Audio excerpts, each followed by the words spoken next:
Hello everyone, कैसे हैं आप सभी लोग। और मैं आप सभी का अपने यूट्यूब चैनल पर स्वागत करता हूं। इसके जस्ट लास्ट पहले के क्लास में हमने जो हड़प्पा सभ्यता है उसके उद्भव के बारे में चर्चा की थी कि आखिर इनकी उत्पत्ति कैसे हुई है। और आज हम लोग पढ़ने वाले हैं हड़प्पा सभ्यता का पतन, कि हड़प्पा सभ्यता का पतन कैसे हुआ। तो करते हैं वीडियो को स्टार्ट बिना किसी देरी के और बढ़ते हैं आगे।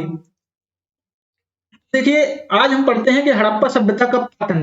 देखिए, पतन की यदि हम बात करें तो ऐसा बिल्कुल भी नहीं है कि इकट्ठा एकदम से पतन हो गया और पूरी सभ्यता नष्ट हो गई, पूरी सभ्यता खत्म हो गई, कुछ भी लोग नहीं बचे। पतन का मतलब है कि नगरीकरण का पतन। किसका? नगरीकरण का मतलब कि नगर धीरे धीरे खाली होने लगे थे। अब मतलब नगर से लोग भागने लगे थे और नगर जो है वो धीरे धीरे खाली होने लगे थे, तो इसे कहते हैं हम पतन। तो हम देखते हैं कि देखिए, जैसे ही इतिहासकार जो उद्भव के संबंध में एक मत नहीं थे, उसी प्रकार जो इतिहासकार हैं वो पतन के संबंध में भी एक मत नहीं है। तो जो इतिहासकार हुए हैं उन्होंने अलग अलग मत दिए हैं हड़प्पा सभ्यता के पतन के। तो हम एक एक मत को देखते हैं कि कौन कौन से मत आए हुए हैं। तो सबसे पहले जो मत आया है वो आया है विदेशी आक्रमण। इस मत को मानने वाले जो हैं वो हैं मार्टिमल व्हीलर साहब और गार्डन चाइल्ड साहब। इन लोगों ने माना है कि हड़प्पा सभ्यता के ऊपर किसी प्रकार कोई एक बाहरी आक्रमण हुआ और इस कारण से, इस आक्रमण से एक जो हड़प्पा सभ्यता थी इसका पतन हो गया। इन्होंने इस प्रकार का तर्क क्यों दिया है? तो इस प्रकार का तर्क इन्होंने इसलिए दिया है क्योंकि इन्हें मोहनजोदड़ो नगर से, कहां से? मोहन जोदड़ो जो आपका नगर है, यहां से इन्हें 33 यानी 33 नर कंकाल एक साथ प्राप्त हुए हैं। तो इस कारण से इन्होंने माना है कि जो बाहरी आक्रमण है उन्होंने इस सभ्यता का पतन कर दिया। लेकिन हम इस सभ्यता, इस जो प्रमाण है इसको प्रमाणिक नहीं मान सकते। क्यों? क्योंकि जो ये 33 नर कंकाल प्राप्त हुए हैं यह एक ही प्रकार के लोगों के हैं। अगर कोई बाहरी आक्रमण हुआ होता तो हड़प्पा सभ्यता के लोग तो जैसे मारे ही जाते, लेकिन कुछ विदेशी आक्रमणकारी भी तो मारे जाते। लेकिन यहाँ पर जो ये नर कंकाल प्राप्त हुए हैं यह एक ही प्रकार के हैं। तो इस कारण से हम लोग नहीं मान सकते कि किसी विदेशी आक्रमण के कारण इनका पतन हुआ होगा। इसके बाद यदि हम बात करें तो अगला जो कारण आता है वो आता है बाढ़। इस कारण को मानने वाले हैं मार्शल साहब, जॉन मार्शल और अर्नेस्ट मैके साहब। इन्होंने माना है कि जो सिंधु और उसकी सहायक नदियां थी उनमें बाढ़ आ गई है और इस कारण से इस पतन हो गया। क्यों इन्होंने ऐसा क्यों माना है? तो जो हड़प्पा नगर है और जो मोहनजोदड़ो नगर है, हड़प्पा व मोहनजोदड़ो, इन नगरों से जो उत्खनन में मकान प्राप्त हुए हैं, इन नगरों में मतलब 21 फीट की ऊंचाई तक, 21 फीट की ऊंचाई तक रेत प्राप्त हुई है। ठीक है, जो नदियों की रेत होती है वो मिली है। तो इस कारण से यह इतिहासकार मानते हैं कि जो यह सभ्यता है यह बाढ़ के द्वारा नष्ट हो गई। सिंधु घाटी की जो नदियां थी उनमें बाढ़ आई और पूरी सभ्यता समाप्त हो गई, पूरी सभ्यता बह गई। इसके बाद यदि हम आगे चर्चा करें तो अगला जो कंसेप्ट आता है वो आता है जलवायु परिवर्तन का। कुछ इतिहासकार मानते हैं कि जो जलवायु है वो समय के साथ परिवर्तित होती है और इस जलवायु परिवर्तन के कारण इस सभ्यता का विनाश हो गया। तो यह भी हो सकता है। इस सिद्धांत को मानते हैं आर्यन स्टाइन साहब और अमलानंद घोष। इन्होंने माना है कि समय के साथ जलवायु परिवर्तन होता है और जो सभ्यता है वो उसका पतन होने लगा।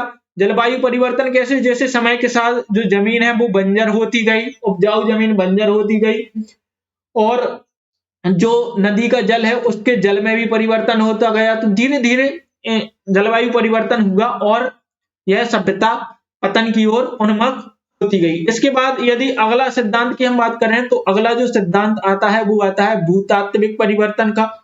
भूतात्विक परिवर्तन जो है, इस सिद्धांत को मानने वाले जो इतिहासकार हैं वो है MR. Sahni, doctor MR. Sahni. इन्होंने माना है कि उस समय धरती पर जो है वो भूकंप आए होंगे, ठीक है, और जो पूरी सभ्यता है उसका विनाश भूकंप के कारण ही हो गया, क्योंकि इस क्षेत्र में मलबा मिला है। तो इनका मानना है कि भूकंप से जो मलबा आया होगा उससे पूरी सभ्यता दब गई होगी। इसके बाद यदि हम बात करें तो अगला जो सिद्धांत आता है वो आता है प्राकृतिक परिवर्तन का सिद्धांत। और प्राकृतिक जो परिवर्तन है इसको सिद्धांत को मानने वाले हैं के.यू.आर. कैनेडी। ये जो इतिहासकार हैं इन्होंने माना है कि जो प्राकृतिक आपदाएं हैं, जैसे जिनकी अभी हम चर्चा कर चुके हैं, बाढ़, जलवायु, ठीक है, तो ये सभी प्राकृतिक आपदाएं आई हैं, ज्वालामुखी उस समय, और इस कारण से इस सभ्यता का पतन हो गया। इसके बाद यदि हम आगे चर्चा करें तो अगला जो कंसेप्ट आया है वो आया है अदृश्य गाज का। मतलब इतिहासकारों ने कुछ भी दे दिया है, जैसा उनको लगा है तो वैसे उन्होंने कंसेप्ट दे दिए। इन्होंने यह माना है, एम डी मित्रदेव ने, इन्होंने माना है कि बिजली के चमकने से जो है इस क्षेत्र में गाज गिरी होगी और पूरी की पूरी सभ्यता समाप्त हो गई होगी। लेकिन एक गाज के द्वारा पूरी सभ्यता कैसे समाप्त हो सकती है? तो फिर भी हम इसको देख लेते हैं।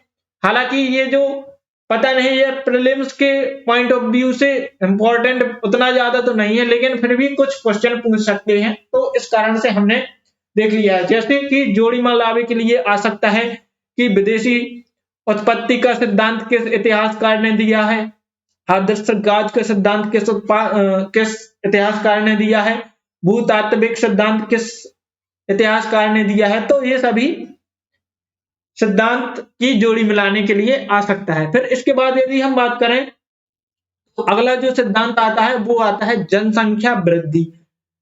इस सिद्धांत को मानने वाले हैं टी.एच. लेमरिक। इनका मानना है कि क्योंकि इस क्षेत्र में जनसंख्या वृद्धि हुई, मतलब क्योंकि यह क्षेत्र जो था वो अच्छा क्षेत्र था, तो इस टी.एच. लेमरिक का मानना है कि इस क्षेत्र में जनसंख्या वृद्धि हुई और जनसंख्या वृद्धि की वजह से इस क्षेत्र में जो है वो भोजन की कमी पड़ गई। किसकी? भोजन की कमी हो गई और इस सभ्यता का क्या हो गया? पतन हो गया। तो यह सिद्धांत माना है टी.एच. लेमरिक साहब ने। देखिए, यदि हम बात करें तो जो यह सिद्धांत है यह हम निश्चित तौर पर नहीं कह सकते कि जो यह सिद्धांत है यही इसमें सही होगा।